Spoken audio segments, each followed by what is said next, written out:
Reka nongere mbashimire kandi mbahe ikaze mwe mukurikira amakuru n'ibiganiro tubagezeho gatanu kuri gatanu n'amakuru n'ibiganiro twibanda by'umwihariko hano mu karere k'ibiyaga bigari. Mwese rero mudukurikira aho muri hirya no hino hatandukanye, tubahaye ikaze mu makuru yacu kandi twizere ko mumeze neza. Tubagezeho amakuru n'ibiganiro biba bitandukanye by'umwihariko twibanda ku makuru abarimo aravugwa hano mu karere k'ibiyaga bigari ku ngingo zigeranye n'umutekano ndetse na politike. Twise cyane mu makuru yacu, reka tunyarukire muri Repubulika Iharanira Demokarasi ya Kongo, turebe ku kibazo kiri hagati ya Repubulika Iharanira Demokarasi ya Kongo ndetse n'u Rwanda, aho umutekano ndetse w'izi mpande zombi ndetse umwuka ku mpande zombi utameze neza byatangiye kuva ubwo umutwe witwaje intwaro wa M23 wongeraga guhaguruka ugarwana na Repubulika Iharanira Demokarasi ya Kongo, aho ndetse Kongo yaje kwifatanya n'abandi bafatanyabikorwa bayo harimo ingabo z'u Burundi, harimo ingabo za MONUSCO, SADC ndetse n'ibindi mitwe yihurije mu cyo yise Wazalendo ndetse n'umutwe wa FDLR.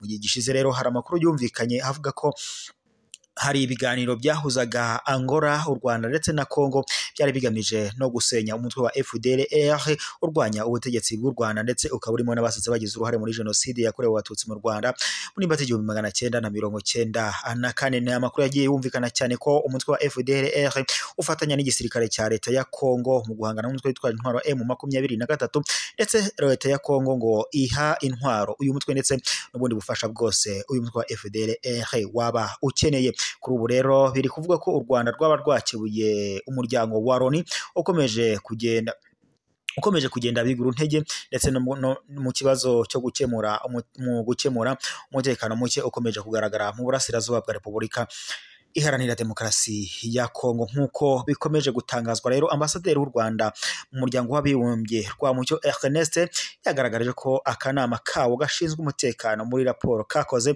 kirengagije ubufatanye buri hagati y'ingabo za Repubulika Iharanira Demokarasi ya Kongo ndetse n'umutwe w'iterabwoba cyangwa se witwaje intwaro wa FDLR. Nk'uko byakomeje kugenda bishyirwa ahagaragara muri raporo zitandukanye, iyi raporo irebana n'umutekano w'uburasirazuba bwa Repubulika Iharanira Demokarasi ya Kongo wagejejwe ku bihugu bigize aka kanama kuri uyu wa 30 Nzeri 2024 biganira ku bikubiyemo birimo ibikorwa by'umutekano by'umutwe wa M23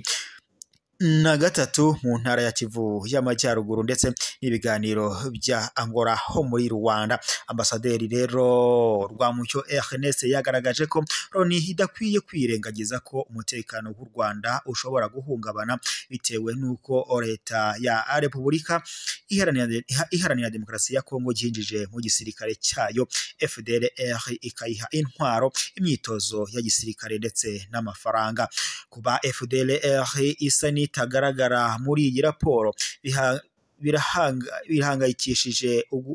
birahangayikishije ugereranyije na M23 ndetse na ADF byo byavuzweho inshuro zikubye gatatu. Iyi raporo kandi yirengagije ko ubufatanye buri hagati ya FDLR ndetse n'igisirikare cya Kongo FARDC udateza ikibazo ku mutekano w'akarere gusa, ahubwo ari n'ikibazo ku mutekano w'u Rwanda.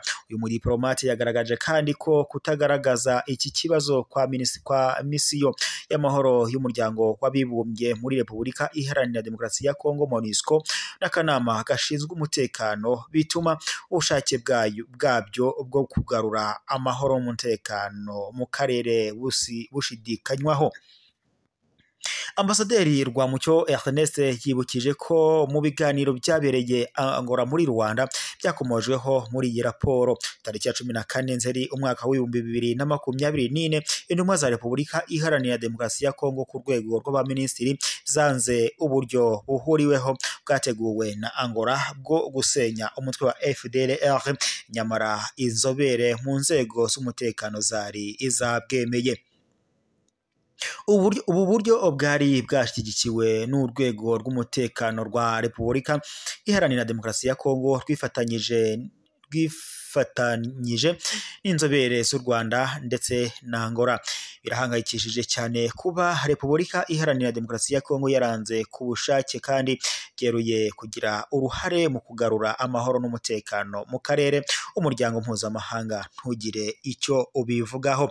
Rwamucyo yasabye Repubulika Iharanira Demokarasi ya Kongo guhagarika ubufatanye buri hagati y'ingabo za Kongo FARDC ndetse n'umutwe wa FDLR ndetse n'ubufasha ziha uyu mutwe wa FDLR, kwemera ko uburyo bwo kusenya bushyirwa mu bikorwa kandi igategura uburyo bwo gucyura impunzi z'abanyekongo. Ambasaderi Rwamucyo Ernest yahamije ko leta y'u Rwanda ishyigikiye ibiganiro bya Angola bigamije gukemura ikibazo kibangamiye umutekano w'akarere guhera mu mizi. Ashimangira kandi ko inzira ya diplomasi ariyo yonyine yakemura iki kibazo ndetse n'aya makimbirane ku mpande zombi. Ambasaderi wa Repubulika Iharanira Demokarasi ya Kongo muri Loni Zenon Mukongo Ngaye yagaragaje ko FDLR n'imvugo zibiba urwango ko zikwirakwira muri iki gihugu atari byo ko bihangayikishije, ahubwo asobanura ko ngo ikibazo gihari ari umutekano ari umutungo kamere wa Repubulika Iharanira Demokarasi ya Kongo. Ahamya ko ngo ukomeje gutwarwa na M23 nk'uko byakomeje kugenda bitangazwa mu bihe bitandukanye. M23 yakomeje guhangana n'igisirikare cya Kongo FARDC ndetse M23 itangaza ko irimo gushaka uburenganzira bw'abanyekongo by'umwihariko bari mu bwoko bw'Abatutsi bavuga ururimi rw'Ikinyarwanda. M23 yakomeje gutangaza ko yakomeje gusaba Repubulika Iharanira Demokarasi ya Kongo ko bajya mu biganiro bakumvikana uburyo bashaka igisubizo cy'iki kibazo cy'umutekano muke uri mu burasirazuba bwa Repubulika Iharanira Demokarasi ya Kongo ho muri Kivu y'Amajyaruguru. M23 kandi yakomeje gutangaza ko igisirikare cya Kongo FARDC gikorana n'umutwe wa FDLR aribo bakomeje kugaba ibitero ku mutwe wa M23. Ni kenshi byakomeje kugenda byumvikana ndetse umuvugizi wa M23 mu bya gisirikare Lieutenant Colonel Wiringoma yatangaje ko M23 yaba yarafashe ibice bitandukanye byo muri iki gihugu, ndetse ni mu gihe kandi byakomeje kumvikana ko igisirikare cya leta ya Kongo gifatanya n'umutwe wa FDLR urwanya ubutegetsi bw'u Rwanda. Ni mu gihe kandi byakomeje kumvikana ko no muri raporo z'impuguke za Loni zakomeje gushyira ahagaragara zagaragaje ko Repubulika Iharanira Demokarasi ya Kongo ikorana byeruye n'umutwe witwaje intwaro wa FDLR ndetse umutwe ukomeza gushaka guhungabanya umutekano wa leta y'u Rwanda mu rwego rwo gushaka gukemura ibibazo ndetse n'umutekano muke ku mpande zombi hagati y'u Rwanda na Repubulika Iharanira Demokarasi ya Kongo hifashishijwe umuhuza ariwo Joao Lorenzo, ndetse bikaba byashyizweho umukono basenyana bumvikana ko umutwe wa FDLR ugomba gusenywa. Binumvikanwa ko bigomba gukorwa aho abaminisitiri bari babyumvikanye.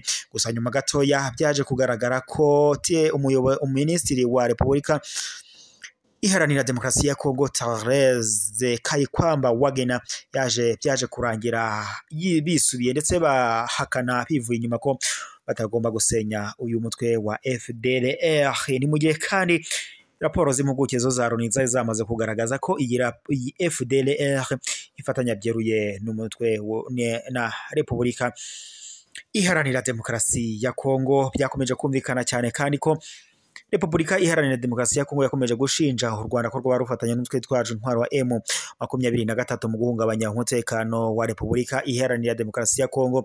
Mu gihe leta y'u Rwanda yakomeje guhakana ibi birego yivuye inyuma, ndetse nayo igashinja leta ya Repubulika Iharanira Demokarasi ya Kongo kuba ifatanya n'umutwe witwaje intwaro wa FDLR, ndetse umutwe wa FDLR ukaba ushaka no guhungabanya umutekano wa leta y'u Rwanda. Ni mu gihe kandi byakomeje kumvikana mu bihe bitandukanye.